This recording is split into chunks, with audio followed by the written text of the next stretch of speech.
Hello. Well, today's Thursday, so it's time for a weigh-in update. Like my thumbnail says, it has been what a week. Not just my weight experience, but mainly the other part of my life. And after I get through with the weigh-in update, I will share just a little bit about what we've been going through this week. There's some really good ups and there's a few downs also, but the ups outweigh the down. I'll just tell you that right now. It is a good, uplifting, encouraging video, so I hope you'll stay tuned. Now, to get on to my weigh-in for this week. Last Thursday, I weighed in at 123.4, and I shared that I knew that possibly meant that I was solidly in my happy weight. No matter whether it was a totally accurate weight or not, I do feel like that meant I was in that range from 123 to 125. So, that being said, I celebrated a little too much over the weekend, and when all was said and done and I got on the scale Monday morning, I weighed 2.5 pounds more at 125.8. Now, I share every week that I eat more on the weekends than I do during the week. The weekends are the early part of my week, and then Monday, Tuesday, and Wednesday are the latter part of my Weight Watcher week. So I always enjoy the first part of my week just a little bit more than I do the last part. And this week was a little different because Papa and I rarely eat out during the week. We do eat out a couple to 3 times, sometimes on the weekend, but we rarely do during the week. And this week was a little different because we did go out to eat Monday night. I'll go into a little bit more detail about that when I'm talking about my topic, but that did contribute to the results that I had this morning. And I did okay on Tuesday. I did really well yesterday. So when I got on the scale this morning, I weighed in at 124 pounds even. That does mean that I'm 0.6 of a pound higher than I was last Thursday. But 124 is smack dab in the middle of my happy weight. So I'm happy, especially after being almost 2 pounds higher than that on Monday. I was very satisfied that I was able to get back down to 124 pounds. You know, the scale is just one indicator, and I've said that many times too, but my clothes sometimes begin to get tight when I get in the 125 pound range. So it really makes me want to back away so that I don't have to think about buying new clothes, especially now that the seasons are about to change. I need to weigh somewhere in the neighborhood that I did last spring and last summer, and right now I'm about 3 pounds heavier. May not sound like much, but when you don't weigh a whole lot, 3 pounds can mean a whole lot in the way that your clothes fit. Anyway, that's not my topic for the day. Let's go on to the topic. Now, you may not think this word is weight related, but I cannot emphasize it more that it is, or it has been for me. Because the word that I want to share with you today is faith. Yes, I'm going to share a little bit about my personal faith, but I also want to talk just a little bit about faith in whatever weight loss program you're involved in.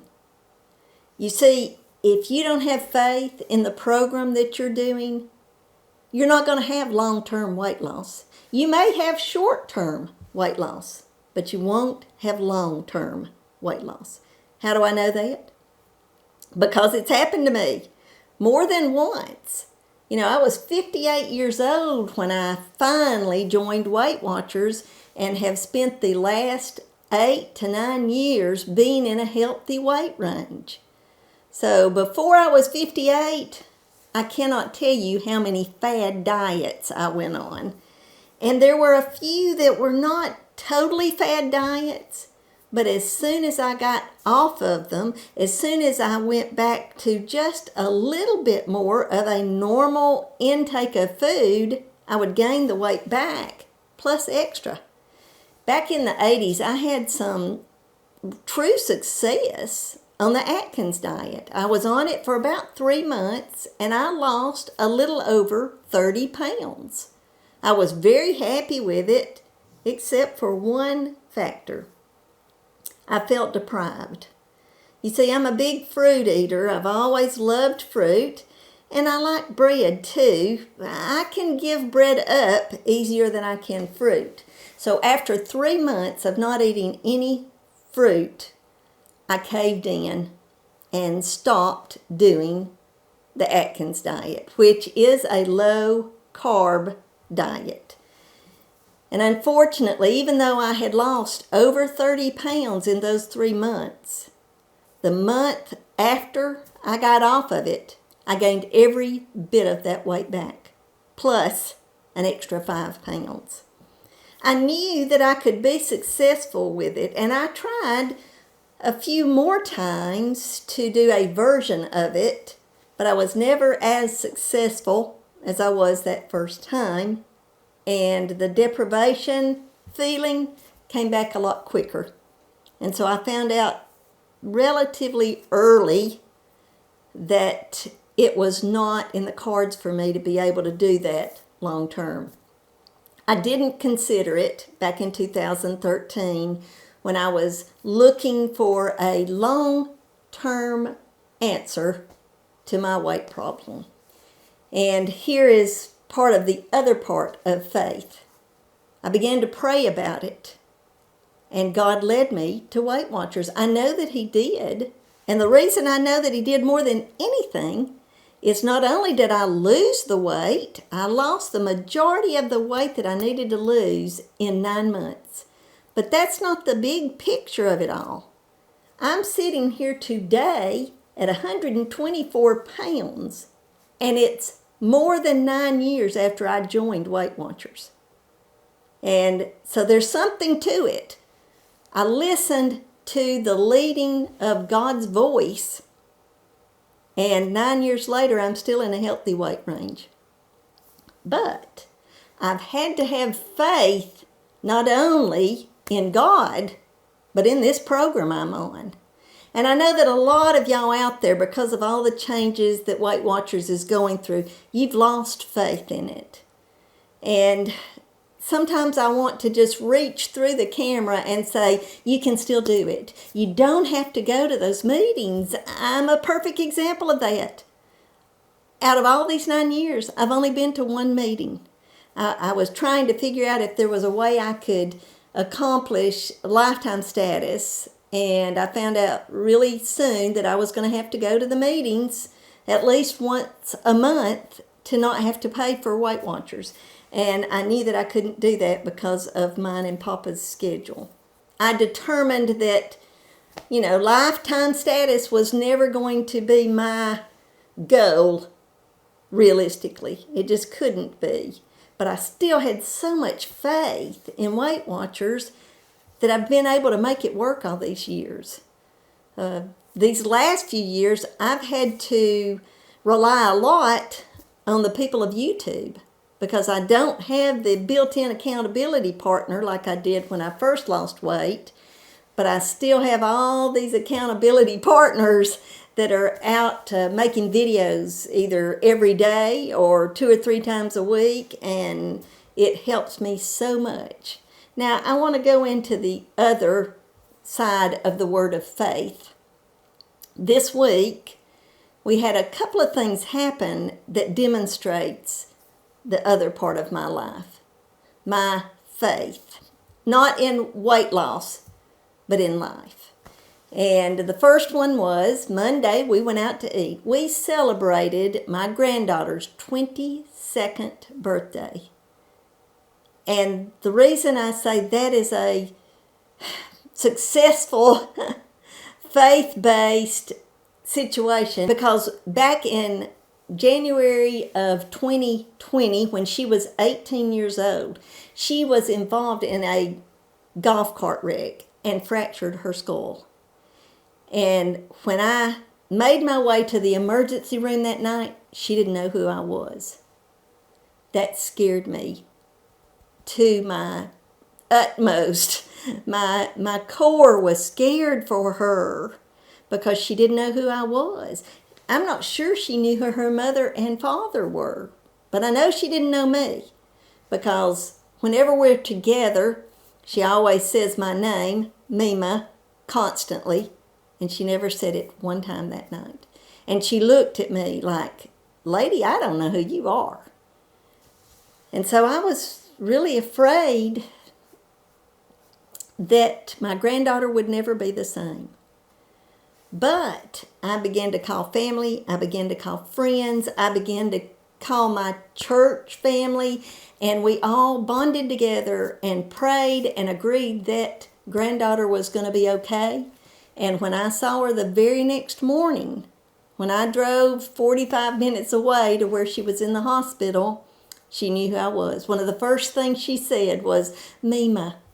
And I can't tell you how wonderful it was to hear my name being said by that granddaughter. So she turned 22 a couple of days ago on Tuesday, the 18th. So we had a wonderful celebration on the 17th. Now, the reason we celebrated the day before is the other part of my faith story for this week, my up, as it were, for this week, in that about a month ago, Papa was diagnosed with squamous cell carcinoma. Now, that is a skin cancer, a cancer of the squamous cell that is part of your skin's makeup. You have 3 or 4 layers of your skin, and the squamous cell layer is one of them. And he was diagnosed with that about a month ago. Now, for the most part, that cancer is survivable. But, and here's the scary part, Papa's sister, her grandmother name was Grammy, so that's what I'll call her. Grammy had squamous cell carcinoma. That is where her cancer started. And about 6 to 7 years after she was first diagnosed with that, she passed away. And so when we hear that word squamous cell, we don't think positively about it. We went through all the treatment ideas that Papa had been offered, and we found out really quickly that he was only going to be able to do one of the procedures, and it was called Mohs surgery, M-O-H. Some people call it Mohs, M-O-H-S. So either one works, but that's what he ended up having. And what that entails is that you go to your doctor's office, you sit in a recliner, sort of like a recliner, an exam table, and the doctor cuts on you and continues to cut on you and go, and he does a pathology report and comes back.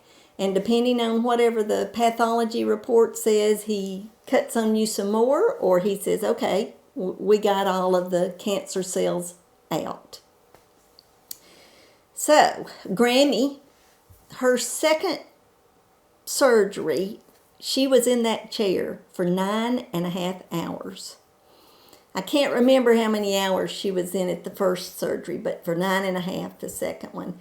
And it really took its toll on her nerves, and she became very anxious about it. Now, her cancer was on her face.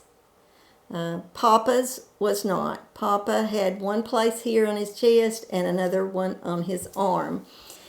So we knew that the surgery was not going to be quite as traumatic as it had been to her because the doctor was not going to be right in Papa's face. But it was still a scary thing that we were about to have to live through. And I say we because Papa and I are one. We have been married in July for 49 years. So I cannot imagine spending one day without him, and he can't imagine it with me either.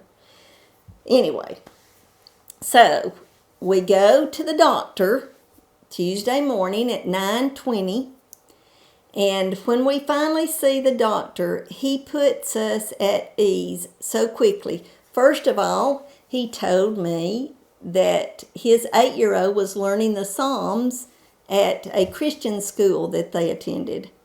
That was a big plus for me. I knew right then he was a Christian. And I knew that God was in control of all of this. I knew it before he even said anything else. But then the second thing he said was this squamous cell carcinoma had been found so quickly that the cells were almost still normal cells. They had just changed just enough to where it was now classified as squamous cell carcinoma. And that put us at ease also. He said, I don't think it's going to be any deeper than skin deep. Because, see, Grammy had had quite a bit of her tissue removed. Not just her skin, but quite a bit of her facial tissue removed. And even though Papa's was not on his face, we didn't look forward to what might have to be removed.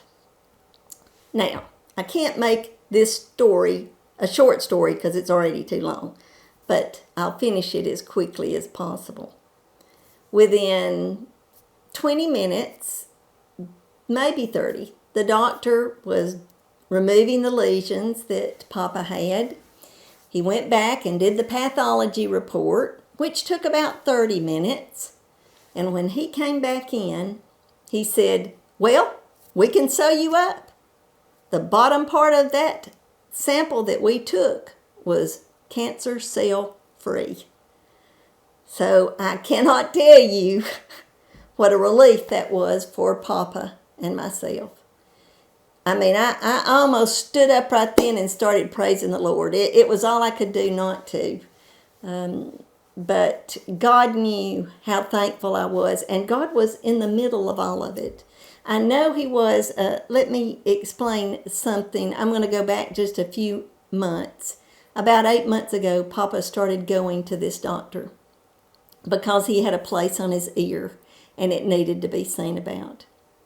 It was nothing. It was not even basal cell carcinoma. It was just a place on his ear that would bleed sometimes. Well, that's why he went, and of course he had other little spots and this, that, and another, and they would freeze them. I don't know if you're familiar with a dermatologist, but they do different kinds of things to test the spots on your body. And he had had 4 or 5 biopsies, but these were the first 2 that had come up as squamous cell carcinoma. And he'd been going 7 or 8 months. So they came up pretty quick. And I attribute Grammy's situation to be why we were so much more proactive with this skin cancer, that Papa had had some basal cell carcinoma before, but never squamous cell. And because of Grammy's situation and ultimately her death, it made us want to be proactive. So I give God all the glory for that. And it was just amazing to me how God works. And we knew it, all in the middle of it. And it's because we have that faith. You know, faith does not always mean everything's going to be perfect. If Papa had had to have severe amounts of tissue removed, we would have dealt with it still, because we knew that God was with us that day. And God gets us through times that nobody else can. And in the most perfect way that he does it is he gives us that peace. That if you have never witnessed it, please email me and ask me what it's like, because I love to tell people about the peace of God. You know, if you ever get a hold of a Bible, you can find information about that peace that passes all understanding from Philippians 4, 6, and 7. And I've shared that verse on here a couple of times. So, I mean, I'll probably try to put it up in the corner one of the times that I shared it. I just really want to emphasize how faith is important. And not just our Christian faith, which is really important. I don't want to take away from that. But you have to have faith in whatever weight loss program you're going to participate in. Just like I said earlier, if you go on all these fad diets, you're going to lose faith in them, because eventually you're going to feel deprived and you're going to fall off the wagon and gain that weight back. So you need to find some program that you can possibly last the rest of your life in, that you can have faith in to get you through the hardest times. And for me, Weight Watchers is the answer. And, you know, I believe it's the answer for anyone. Whether you're able to continue to go to in-person meetings, or you do it virtually, or you just come here on YouTube to get encouragement and ideas and recipes. And I've shared with y'all several times some of the people that are so important in my weight loss maintenance and weight loss journey, because they are very important to me and make a lot of difference in that I'm sitting here at 124 pounds. I hope that you'll have a wonderful week. Have faith in whatever you're doing. And God bless every one of you. Goodbye.